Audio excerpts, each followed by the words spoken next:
ऐसी कोई भी बात नहीं है कि जो हम कर नहीं सकते।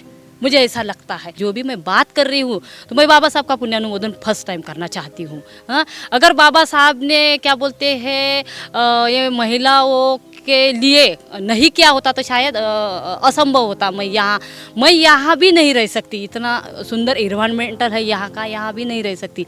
बाबा साहब ने जो भी हमारे लिए किया है। मैडम, आपसे बात करके ऐसा लग नहीं रहा है कि समय कितना होते आ रहा है, लेकिन जो दर्शक होते हैं ना, वो देखते हैं कि वीडियो कितनी देर का है। वो देखते हैं कि वीडियो ज़्यादा लंबा है तो वो उसका बंद कर देते हैं। आप देख रहे हैं WLBS न्यूज। चैनल को सब्सक्राइब करना और बेल आइकन को प्रेस करना ना भूलें।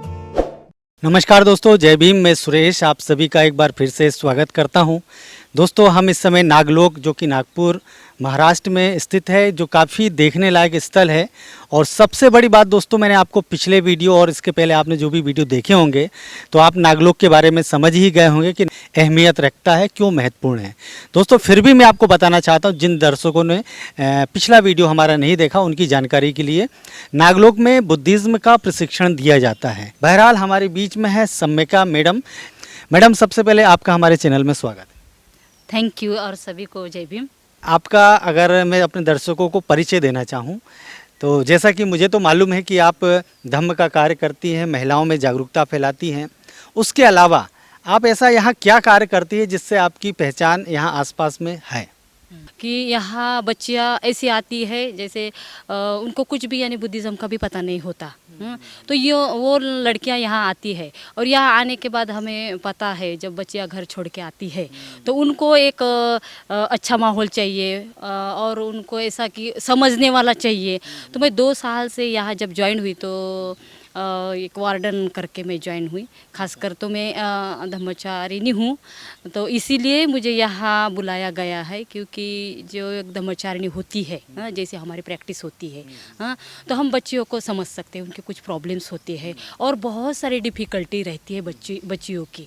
क्योंकि जब मैं उनके साथ जब मैं रहती थी, अभी तो फ़िलहाल नहीं है बच्चियाँ, लेकिन जब मैं रहती थी, जब मैं आई थी, तब मैं जब उनसे बात करती थी तो बहुत सारे उनके प्रॉब्लम्स होते थे, बहुत सारे, जो कि वो यानी जो पढ़ाई से तो वो समझ सकते थे, लेकिन जैसे ओपनली उनको जो क्या बोलते हैं प्रॉब्लम्स होते थे वो बोल नहीं पाती थी।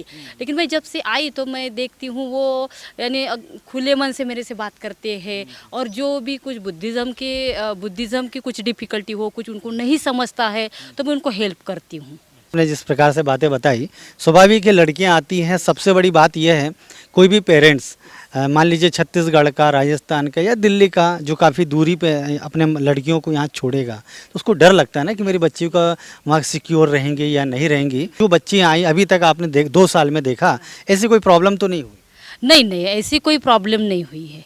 और जो बच्चियां हैं उनके जो पेरेंट्स हैं ना, उनसे मैं बात करती हूँ। जैसे हम वीडियो कॉल करते हैं तो उनको इतना अच्छा लगता है, फिर वो मुझे बोलते हैं कि वो हमारी बेटी नहीं है, वो आपकी बेटी है। इतना जो विश्वास है, तो उनमें भी अभी निर्माण हुआ है और वो बिंदास्त रहते हैं यहाँ पर। जैसे मैं आई तब से तो मैं देख रही हूँ, और इससे पहले भी ऐसा ही वातावरण था, लेकिन जो 24 आवर्स जो रहना चाहिए एक महिला करके, है ना, एक उनको प्रोटेक्टेड लगता है जब रहता है तो, है ना। और वो मेरे तरफ वार्डन करके तो नहीं देखते, ज़्यादातर जैसे मम्मी को देखते हैं वैसा देखते हैं, और मैं भी उनके साथ वैसा ही बहुत यानी घुल मिल के बहुत मित्रता से हमारे रिलेशन बढ़ रहे हैं। और खासकर अभी जो 2 लड़कियां हैं, मैं अभी बताना चाहती हूँ क्योंकि पैंडेमिक में तो अभी बच्चियां नहीं हैं, लेकिन जो मेरी 2 बच्चियां हैं, सोशिना और प्रियंका, तो उनसे हम जब उनको लगता है जैसे मेरे बारे में भी, वो जब मैं यहाँ रहती हूँ, जैसा मेरा रहन सहन है, तो उनको भी ये प्रश्न चिन्ह निर्माण होता है कि मैडम ऐसा कैसा रह सकती। तो हम ऐसे भी बैठ के बातें करते हैं, और बुद्धिज़्म के बारे में भी जो उनको डिफ़िकल्टी आती है वो भी मेरे से वो बात करते हैं, और जो जितना भी मुझे समझता है उतना मैं उनसे साथ शेयर करती हूँ। लेकिन वो बच्ची अभी बहुत समझदार हो गई है और बाबा साहब के प्रति, बुद्धिज़्म के प्रति खुद वो जागरूक हो गई है। अच्छा, पहले तो जीरो थी, उसके बारे में कुछ नहीं मालूम था बाबा साहब के बारे में या धम्म के बारे में? उनको उनको तो कुछ पता नहीं था। वही तो वो बोलती है कि हमें तो कुछ भी पता नहीं है, लेकिन जब आपको हम देखते हैं, यहाँ का जैसे वातावरण हम देखते हैं, तो वो बहुत खुश है यहाँ आके। मतलब सिर्फ पढ़ाई नहीं कर रही वो, पढ़ाई के साथ साथ उनका व्यक्तित्व का विकास भी हुआ, धम्म के बारे में जानकारी भी। हाँ हाँ, और वो खुद के भी अपने जो जो कुछ रूढ़ी परंपरा है उनके यहाँ की, तो उनके बारे में भी वो बोलते हैं कि हमें तो कुछ भी पता नहीं था। हाँ, यहाँ आके हम सब यानी हमें बाबा साहब यानी संविधान का पता चला, हमारे क्या एक्ट्स है ना, उनका भी पता चला। और खुद वो बच्चा बहुत स्ट्रांग और बहुत समझदार हो गई है, और बुद्धिज़्म के माध्यम से यानी कितना हम बदल सकते हैं ये मैं भी देख रही हूँ। ये उदाहरण है उसका। दोस्तों मैं आपको बता दूं, जिस प्रकार से मैडम जो बात बता रही है कि यहाँ कुछ छात्र छात्राएं जो रहते हैं, और जैसे खासकर इन्होंने लड़कियों के बारे में बताया, छात्राओं के बारे में बताया, मैंने आपको जानकारी होना चाहिए, यहाँ पे ट्रेनिंग इंस्टीट्यूट है, Nagarjuna training institute.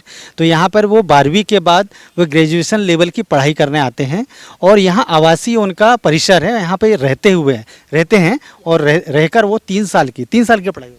Yes, graduation की 3 साल की होती है, और जो धम्म सेखिया है वो 8 महीने का होता है। मतलब जो ग्रेजुएशन जो बच्चे कर रहे हैं, उसके साथ साथ में जो बहुजन महापुरुष हैं उनकी विचारधारा क्या है, बुद्ध और उनका धम्म क्या है, ये सारी चीज़ें यहाँ से वो बच्चा पढ़ के निकलता है। मतलब उसका चहुमुखी विकास कहते हैं ना स्टूडेंट छात्र का, वो सारी चीज़ें होती है। ये बातें मैं दर्शकों को जानकारी देने के लिए बताया। जानना चाहूँगा कि महिलाएं, मैंने देखा है कि रूढ़ी परंपराओं में जकड़ी हुई होती हैं। अगर कह दे कि वो मानसिक गुलाम होती है तो अतिशयोक्ति नहीं होगी, लेकिन सच्चाई ये भी है, जो पुरुष दर्शक अगर ये वीडियो देख रहे हैं उनके बारे में भी बताना चाहूँगा। ये वो सोचते हैं कि महिलाएं ऐसी होती, वो ऐसे नहीं होते, ऐसा भी नहीं है। काफ़ी तबका पुरुषों का भी है, वो भी रूढ़िवादी होते हैं, वो भी गलत चीज़ों में उलझे होते हैं। ऐसा नहीं कि पुरुष वर्ग जागृत है, अभी तो हमें ऐसा नहीं देखा है, रेशो कुछ कम ज़्यादा हो सकता है। तो आप महिला हैं और महिलाओं को जागृत करने के लिए आप उनके लिए क्या संदेश देना चाहेंगी कि महिला उस मानसिक गुलामी से, उस रूढ़िवादी परंपरा से बाहर निकले? यस, जैसा अभी मैं मेरा खुद का एग्जांपल देना चाहती हूँ।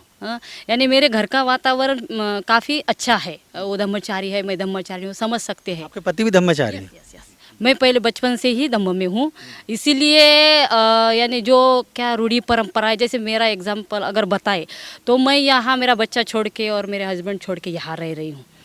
लेकिन मुझे कोई डिफ़िकल्टी नहीं लगती यहाँ। यही एक पाव तो मैंने आगे बढ़ाया, क्योंकि घर छोड़ना, कुछ लोगों का ऐसा कहना है कि पुरुष ही घर छोड़ सकते हैं, पुरुष घर छोड़ के बाहर रह सकते हैं, महिला नहीं रह सकती। तो आप अपने बच्चों से, पति से मिलने घर नहीं जाती क्या? मैं जाती हूँ जब काम गिरता है, जब भी पेंडेमिक के, जब मैं कोरोना यानी जैसे मैं बीमार गिरी थी, तो 1 महीना मैं अभी गाँव थी, 17 मई से मैं यहाँ आई हूँ, तो कभी कभी जाती हूँ जब ज़रूरत पड़ती तभी। लेकिन मुझे घर से भी कोई तकलीफ़ नहीं, और जैसे मैं यहाँ रहती हूँ, यहाँ के सब लोग हैं, है ना, तो मैं यहाँ इतना कंफर्टेबल महसूस कर सकती हूँ। ये क्यों हुआ ये भी मैं बताना चाहती हूँ। जो हम धम्माचरण करते हैं, जो बाबा साहब ने बताया है, जो नैतिक मूल्य है, हाँ, उसका अगर हम आचरण करते हैं तो महिला बाहर रह जाए, कहीं भी रहे, कोई प्रॉब्लम नहीं है। वो जो उनका शील है उनके साथ होना चाहिए, है ना। तो ये अगर यानी बाबा साहब ने तो यही बताया है, क्योंकि बाबा साहब का भी हम एग्जाम्पल ले सकते हैं।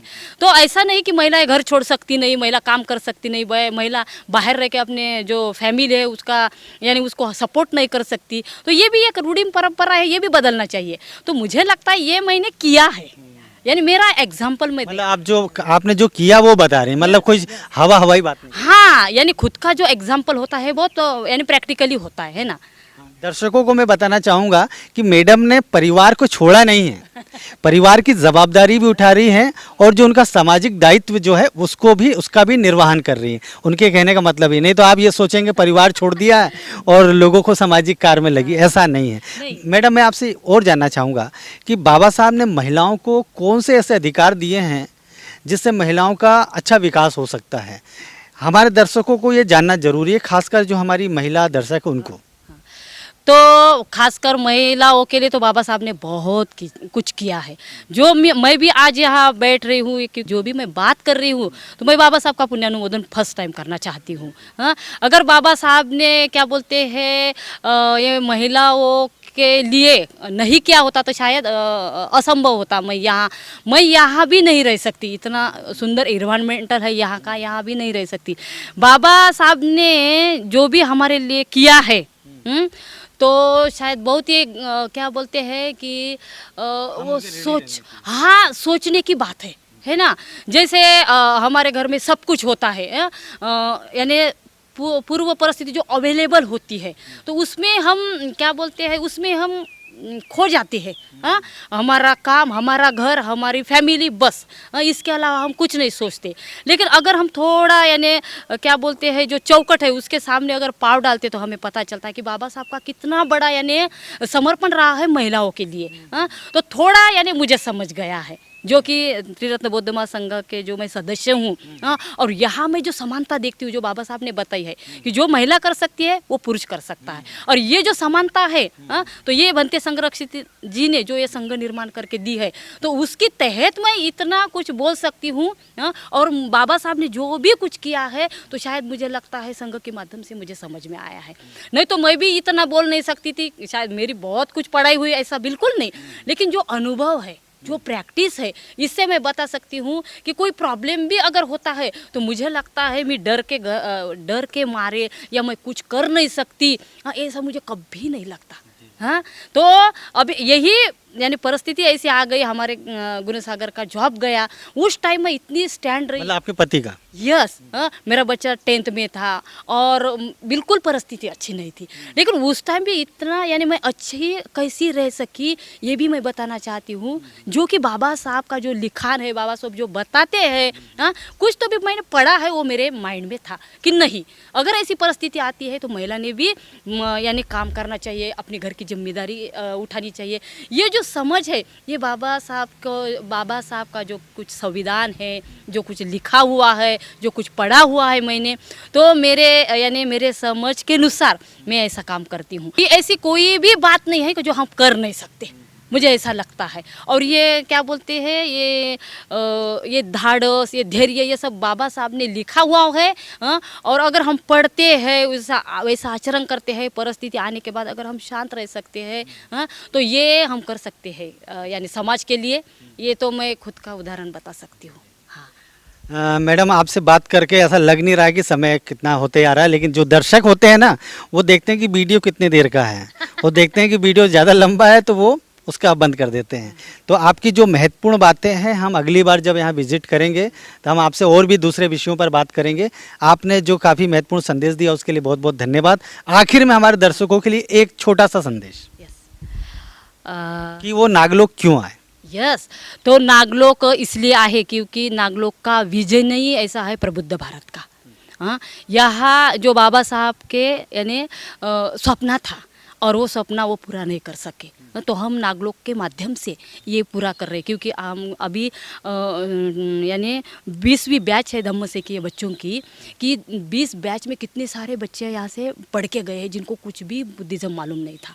और वो लड़कियाँ अभी इतनी प्रॉम्प्ट होगी बाबा साहब के प्रति, यानी वो उनको बाबा साहब तो पता ही चला, संविधान भी पता चला, लेकिन वो लोग जैसे महाराष्ट्र छोड़ के कहीं कहीं के लोग हैं और वो अपने यहाँ जा के बाबा साहब को बता रहे हैं कि हमने फॉलो किया है, हमने पढ़ा है कि बाबा साहब का महत्व क्या है हमारे लिए। वो कोई बुद्धिस्ट लोग नहीं है, वो अलग यानी कहीं कहीं के बच्चे लोग आते हैं। तो ये नागलोक का खास विजन है, जो प्रबुद्ध भारत का सपना है वो कैसा हम पूरा करें, इसके लिए हम काम करते हैं। मतलब प्रबुद्ध भारत, बाबा साहब ने जो कहा था कि भारत को मैं प्रबुद्ध भारत बनाना चाहता हूँ, उसके विषय में उस विज़न को लेकर आप लोग काम कर रहे हैं। और आपका ये विज़न की हम काफ़ी सराहना करते हैं और आप लोग जो काम करते हैं हम उसको सैल्यूट करते हैं। आपने हमें जो समय दिया उसके लिए बहुत बहुत आभार। दोस्तों, अगर वीडियो अच्छा लगा हो शेयर ज़रूर कीजिएगा। धन्यवाद।